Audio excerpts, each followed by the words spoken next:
What up, Hectic Loke? What's up? Introduce yourself, brother. Yeah, what's up, everybody? They call me Hectic Loke.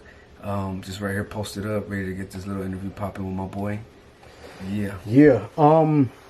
Hectic Loke. When I think about Hectic Loke, I'm gonna be honest with you. I think, to me personally, I think the Mexican king of selling out of the trunk in Southern California.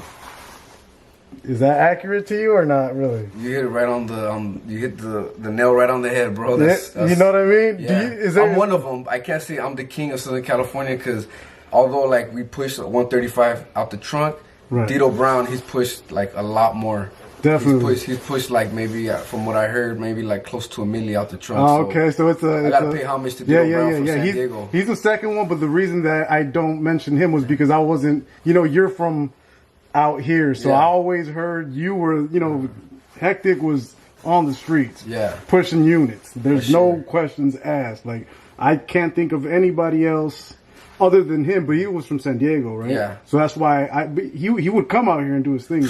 Would. But I just wouldn't, you know, I wouldn't hear of him as much as I would hear. You know what I mean? But the reason that I say the king of pushing out the trunk is because, like, and I made a joke about it the other day, and I wasn't trying to clown. It's utter respect, but when Quest was like, "Oh, my mom something," and I said, "Oh, let me find out you sold a CD to his mom," but that wasn't the first person I know that. I was just fucking around, but dude, it's a hustle, you know what I'm saying? You're not selling crack to nobody's mom, you know what I'm saying? So you're selling music and you're just hitting motherfuckers up, like pushing your product, you know what I mean? And that's dope. So I would hear people like, "Yo, Hectic Loke, yeah, he's, you know," you were just everywhere and anywhere around the city pushing units. Yeah, that's for sure. Me and my crew, Block Boy certified, had a lot of support from my boys. My boy, rest in peace, Doughboy, my boy Raider, my boy Savage. It's too many to name. There's a lot of folks that came and jumped in the Blockmobile and helped us push records for a few months, and then they dipped and got a 9 to 5. But we were very fortunate to have a lot of solid homies to hit the block all over LA, and they had that mouthpiece to be able to push the album. So that was we're very fortunate and blessed to get that support. What do you think is the largest amount of money you made in one day selling your CDs? That's a great question, man. Aside from the Las Vegas lowrider car show, which I would come home with like 2 G's easily for one day. I mean, I had to put in work doing drive that 3-hour drive to LV. But yeah, 2 G's. I think the most I made was one day on the day before Valentine's Day.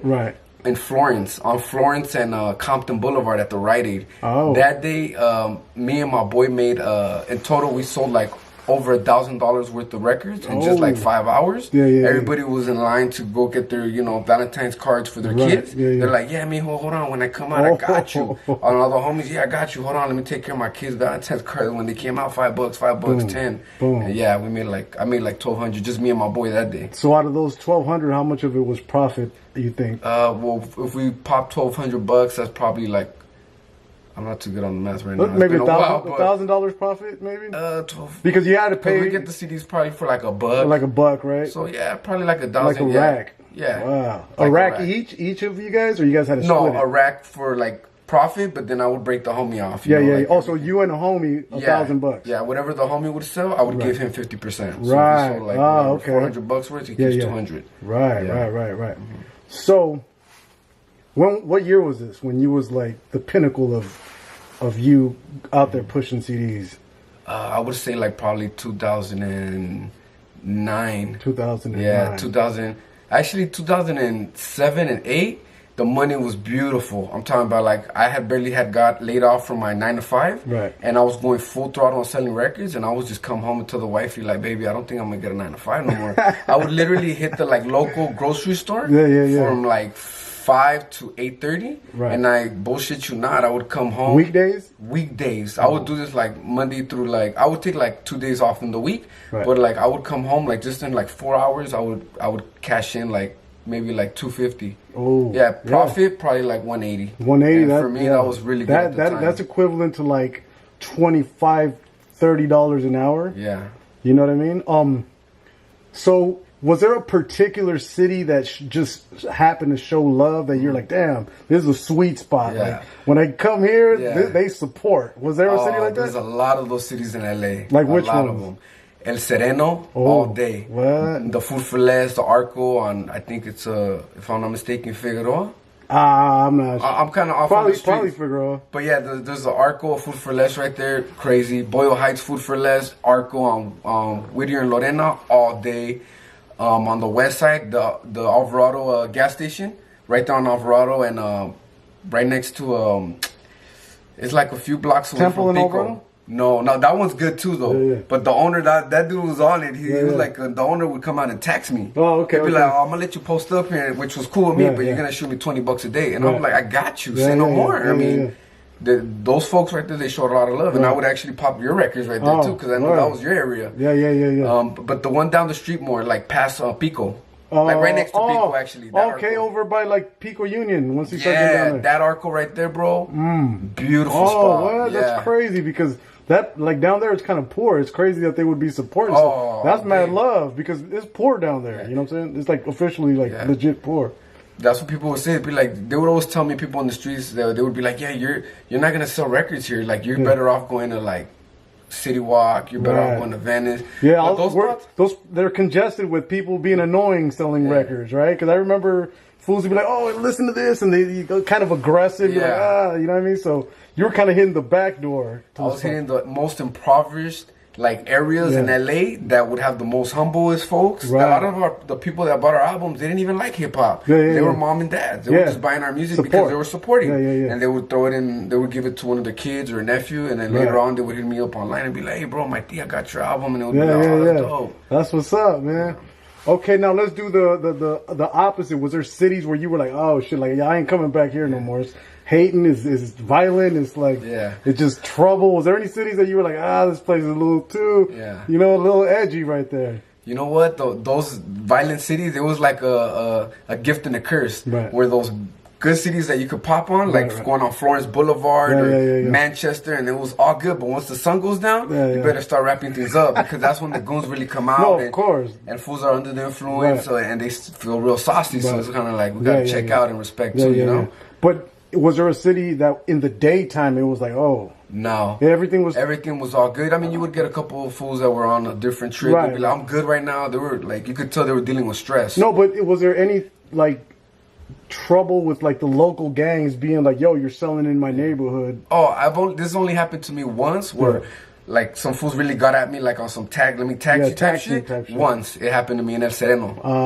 But luckily we were able to resolve that issue and it was all good. So they weren't really tripping out. As long as you probably weren't selling drugs, they were like, these dudes are selling music. No, they were tripping. No, I'm saying for most of the city, they weren't tripping. Just in this particular, it was just one particular, a few particular cats that were tripping. But luckily, like it was such of a win-win situation. It was such of a beautiful situation for me. Like I wasn't even tripping. I was like, I got you. Say no more. Like this is just like sweet spot right here. Yeah, this is just to keep ties happy. I can make you happy with this. Say no more. I got you, brother. You know what I mean? And plus, you want to kind of give that respect anyways if it calls for it. Mandatory. Show that love. I got you. That's dope. Besides Raza or Hispanic people, who was the second ethnicity that would support, like white, African American folks all day? What? Hip hop, man. This is part of the culture. You know what I mean? I wanted to hear. I thought you were gonna say like, nah, they weren't supporting. That's dope. They were supporting, man, and I tip my hat to them, and I would be humble all the time. Like I would be like just humbled by like their response and their respect because they understand the out the trunk hustle more than our parents invented and our uncles. Yeah, exactly. They invented the out the trunk hip hop game. They'd be like, I don't even rock with Chicano rap, or I don't. You know, they probably make comments and be like, but I'm gonna take care of you because you're out here really pushing the limit. Right, they respected the hustle, and I was like, that's cool with me. So African American, would you see white people and try to sell them? Would you do that? What do you mean? If you saw white people, would you try to sell them the CD? Like, it depends. Like, I wouldn't, like, try to shoot myself in the leg and go up to some folk that just jumped out of a car, like, with a suit and tie. I'd be like, that's a waste of my time. Maybe he might purchase it, but a lot of my street hustle and a lot of the ways that me and my boys were kind of, like, we kind of learned to sell records on the street was kind of, like, a little bit of stereotype and judge. Of course. Like, oh, this fool, like, he's rocking Cortez. I'm going to go up to him. And he rolled up to the parking lot bumping, you know, Tupac. Okay, that didn't work. Of course. And some other folk, you know, like, somebody looking like, you know, they're out of place. They're not even from the area. You wouldn't even try certain... Nah, I think it could count more. It would work more against me than to help me, because those are the type of folks that could jump on the phone and be like, "Oh, I'm calling the cops because there's some folks here harassing us," you know, or whatnot. Got you. Now, when you first started, because I remember when I I got the Brown album, right? I don't like to tell this story but it's kind of funny. Like, I got 1,000 copies of it. I gave you a few hundred of them, and you sold them. But prior to me getting them, I was like, man, as soon as I get these, I'm going to go to the swap meet, and I'm going to sell this, and I'm going to do, like, hectic. And so I get my 1,000. I go to the swap meet. I put some stuff on consignment. They accept it. Cool. I go to the gas station. I see a paisa. This is my first attempt. And I was like, hey, you want to buy a CD? And he was like, nah. And that shit crushed me. I didn't even really try after that. I feel it. Hey, that's being real right there, man. Like, being able to sell records on the street is like, that's just a whole nother hustle. You can be the greatest artist, and we have a lot of dope artists in hip hop that are independent. But like the out the trunk hustle, the guerrilla hustle, it's a different animal. It's a different beast. So once you broke the ice of like being rejected, a sale, did it affect you anymore when they were like, nah, I'm cool? Did you kind of grow numb to that?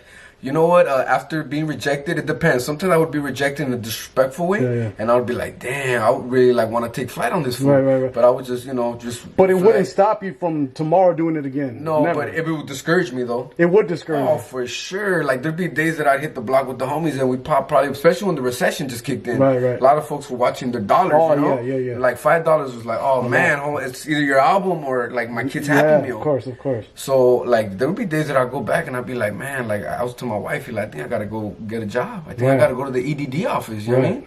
This might not be working out long term. You feel me? What year did you see the sales plummet? The first year where you're like, damn. Oh man. The recession? 2007 to 2008. Right. And once like the recession officially, like everybody was like, oh, it kicked in, and people were really losing their jobs and their houses.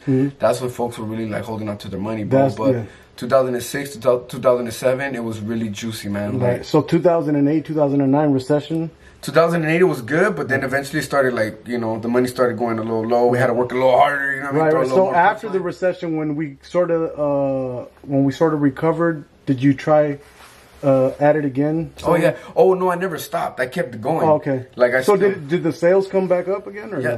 they went up again. Yeah. Okay, sure. but we not were like able before. to survive. But it wasn't like I could do this forever. It's like I still gotta find a 9-to-5 type.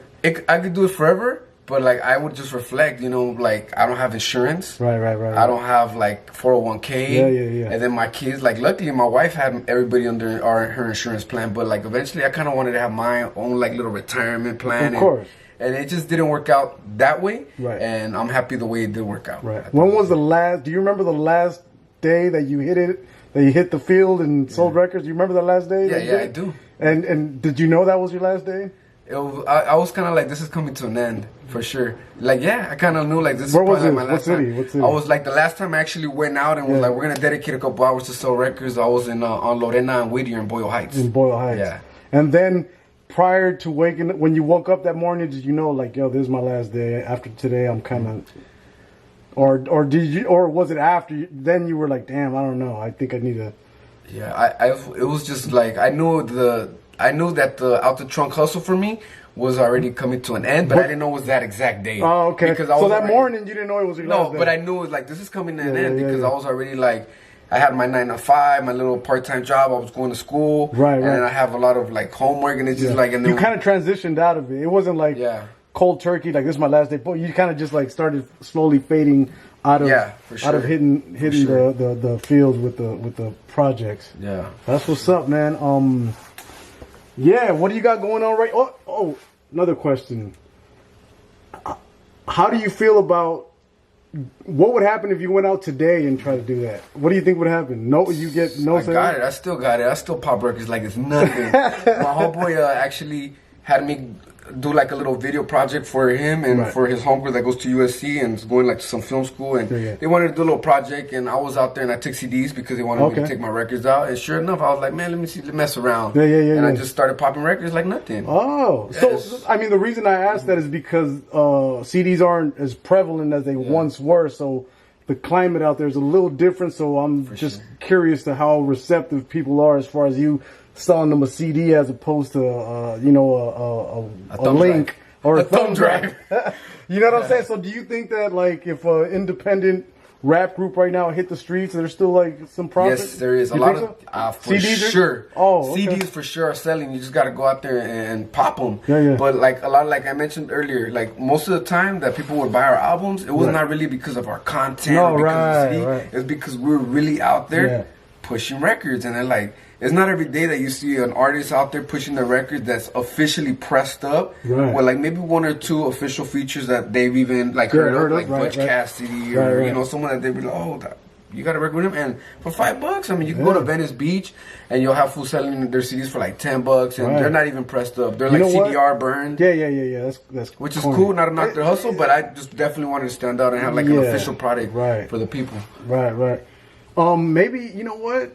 Maybe that right now, since not many people, because I don't really see that anymore. So maybe right now that nobody's doing it, it might be an open lane where people are sleeping on it, thinking that it's not an avenue for making money, and it might be just because nobody like, oh, this guy's selling me a CD. Hey, I haven't had, nobody sold me a CD in years. Yeah, I'll buy it. Maybe there's that opportunity out there. You know what I'm saying? So, but yeah, like I said, the reason that I asked was because CDs aren't as relevant. You know what I'm saying? So how come you didn't? What I wish I would have seen you do was transition from the physical hustle to the digital hustle. You know what I'm saying? Like if you could have got those smarts, because you know it takes an intelligence to. Well, maybe it's a different type of intelligence when you're behind the computer, but the hustle is there. So why didn't you pursue maybe doing the digital hustle? That's a great question. I was pushing for the digital sales a little bit, but because my digital sales were never like as fast and as like as profitable as hitting the block. Your mouthpiece was your fucking. That was the hustle. Your fingers aren't the same as it's not the same effect. Yeah, it was. You think? And then for like the digital stuff, I never really have like I never put like all my effort into like an online marketing thing. It's a different beast. It's a whole different beast that I didn't really want to. I kind of like asked questions and saw like different like options, but to me it didn't make sense to invest like $3,000 and then like $700 on videos. Next thing you know, you're in like $5K, and it's like, damn. Now we gotta cross our fingers that folks actually go and do iTunes. When instead of doing those $5K, I would rather just go to press up 1,000 CDs for $1,000. Hit the block, and for sure those 1,000 CDs are gonna get ghosted in 3 weeks. Oh, okay. Yeah, and that's why I was like never really gravitated to the online thing. So prior to you going out there and pushing these CDs, did you already have like a knack for sales, or you just dove into it and you kind of built that skill of selling? No, I definitely like I started selling stuff when I was a kid. Like, I don't know if you ever seen the kids on the block selling like with a box of chocolates. And like we were working for Future Leaders, me and a couple of my homies that were actually selling with me. Like when we were actually out there, we were selling candies, knocking on people's doors randomly, hitting them with a speech. But at the end of the day, there always has to be like a good objective, a good narrative. Like why am I gonna buy your candy? Why am I gonna buy your CD? And when we were selling candies, it was like to keep us off drugs, gangs, and violence. You feel me?